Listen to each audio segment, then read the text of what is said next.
حضرت خدیجہ بنت خالد اسلام کے پہلے خاتون، ام المومنین اور رسول اللہ صلی اللہ علیہ وسلم کی سب سے پہلی زوجہ محترمہ تھے۔ آپ قریش کے معزز خاندان سے تعلق رکھتے تھے اور اپنی پاکیزگی، شرافت اور دانائی اور حسن اخلاق کی وجہ سے پورے مکہ میں طاہرہ کے لقب سے مشہور تھے۔ آپ ایک کامیاب و مالدار تاجر بھی تھے۔ عرب کے مختلف علاقوں میں آپ کا تجارتی کاروبار پھیلا ہوا تھا اور لوگ آپ کی امانت داری اور دیانت داری کی وجہ سے آپ کے ساتھ تجارت کرنا باعث عزت سمجھتے تھے۔ دوسری طرف رسول اللہ صلی اللہ علیہ وسلم اپنی جوانی کے زمانے میں بھی مکہ مکرمہ کے لوگوں کے درمیان الصادق اور الامین کے لقب سے مشہور تھے۔ آپ صلی اللہ علیہ وسلم کی سچائی، دیانت داری، امانت داری اور اعلیٰ اخلاق کا ہر شخص معترف تھا۔ اگرچہ آپ صلی اللہ علیہ وسلم مالدار نہیں تھے، لیکن آپ صلی اللہ علیہ وسلم کا کردار اور اخلاق ایسا تھا کہ ہر شخص آپ صلی اللہ علیہ وسلم کا احترام کرتا تھا۔ ایک مرتبہ حضرت خدیجہ نے اپنے تجارتی قافلے کے ساتھ شام کی طرف تجارت کے لیے کسی قابل اعتماد شخص کو بھیجنے کا ارادہ کیا۔ جب انہیں رسول اللہ صلی اللہ علیہ وسلم کی امانت داری اور دیانت داری کے بارے میں معلوم ہوا تو آپ نے آپ صلی اللہ علیہ وسلم کو اپنے مال تجارت کے ساتھ شام جانے کی پیشکش کی۔ رسول اللہ صلی اللہ علیہ وسلم نے یہ پیشکش قبول فرما لی۔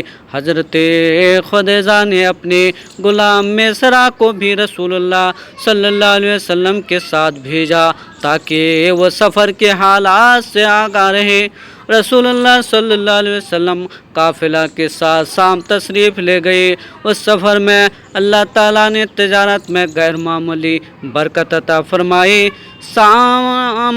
سامان بہترین قیمت پر فروخت ہوا اور واپسی پر اچھا منافع حاصل ہوا۔ جب قافلہ مکہ واپس آیا تو میسرہ نے حضرت خدیجہ کو رسول اللہ صلی اللہ علیہ وسلم کی اعلیٰ اخلاق، دیانت داری اور سچائی اور حسن سلوک کے بارے میں تفصیل سے بتایا۔ اس نے یہ بھی بیان کیا کہ پورے سفر کے دوران آپ صلی اللہ علیہ وسلم کا کردار نہایت بلند اور مثالی رہا۔ حضرت خدیجہ پہلے ہی رسول اللہ صلی اللہ علیہ وسلم کی نیک نامی سے واقف تھے، لیکن اس سفر کے بعد ان کے دل میں رسول اللہ صلی اللہ علیہ وسلم کی عظمت اور احترام مزید بڑھ گیا۔ انہوں نے محسوس کیا کہ محمد صلی اللہ علیہ وسلم عام انسانوں سے مختلف اور غیر معمولی شخصیت کے مالک ہے۔ اس زمانے میں مکے کی کئی مالدار اور بااثر افراد حضرت خدیجہ سے شادی کی خواہش رکھتے تھے، لیکن آپ نے کسی کی پیشکش قبول نہیں کی تھی۔ تاہم رسول اللہ صلی اللہ علیہ وسلم کے کردار، امانت داری اور اعلیٰ اخلاق نے آپ کو بہت متاثر کیا۔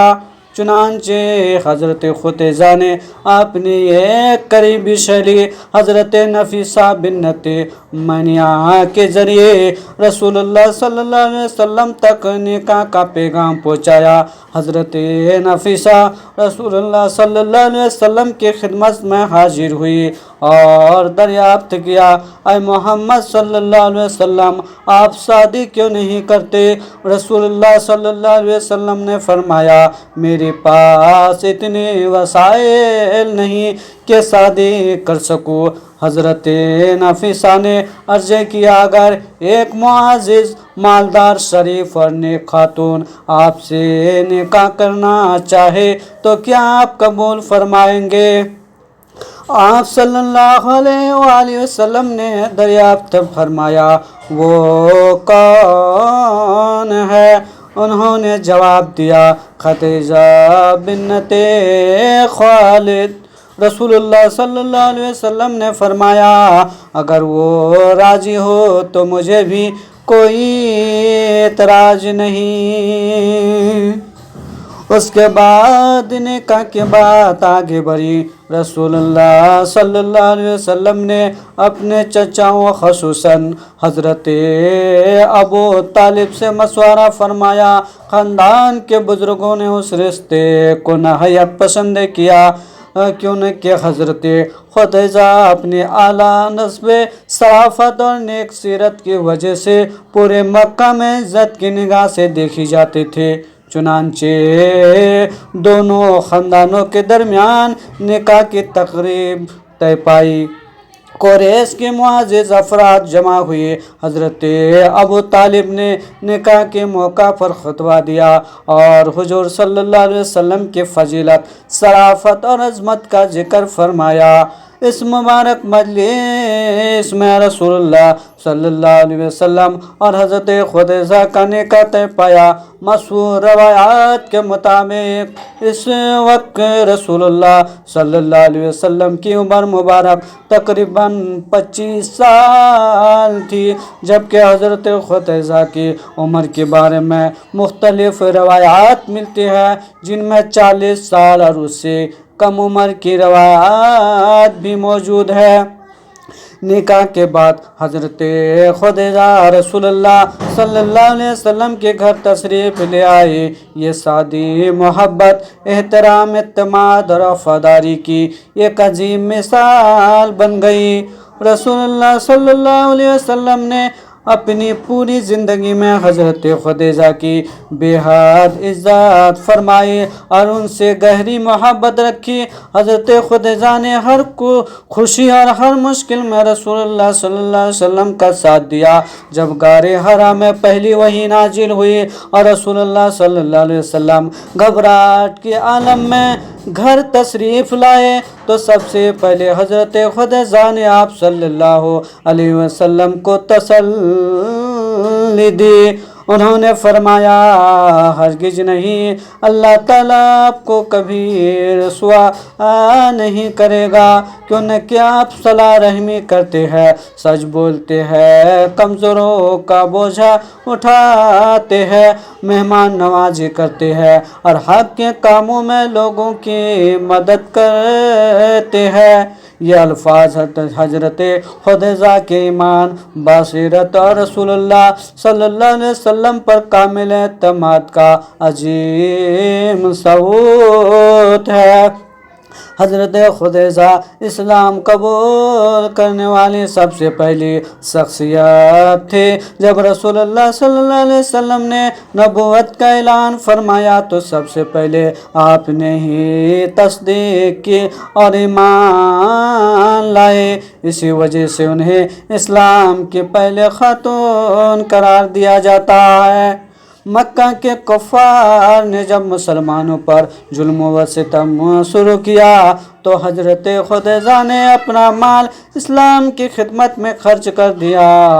صاحب ابی طالب کے سخت ترین محاصرے کے دوران بھی آپ نے رسول اللہ صلی اللہ علیہ وسلم اور مسلمانوں کا بھرپور ساتھ دیا۔ رسول اللہ صلی اللہ علیہ وسلم کو حضرت خدیجہ سے بے حد محبت تھی۔ آپ صلی اللہ علیہ وسلم ان کی وفات کے بعد بھی اکثر ان کا ذکر خیر فرمایا کرتے تھے۔ ایک مرتبہ حضرت عائشہ نے عرض کیا کہ آپ صلی اللہ علیہ وسلم حضرت خدیجہ کا اتنا ذکر کیوں کرتے ہیں؟ رسول اللہ صلی اللہ علیہ وسلم نے فرمایا، وہ مجھ پر اس وقت ایمان لائے جب لوگ میرا انکار کر رہے تھے، انہوں نے اس وقت میری تصدیق کی جب لوگ مجھے جھٹلا رہے تھے، اور انہوں نے اپنے مال سے میری مدد کی جب لوگوں نے مجھے محروم کر دیا تھا۔ حضرت خدیجہ سے رسول اللہ صلی اللہ علیہ وسلم کی کئی اولاد پیدا ہوئی، جن میں حضرت قاسم، حضرت زینب، حضرت رقیہ، حضرت ام کلثوم، حضرت فاطمہ اور حضرت عبداللہ شامل ہیں۔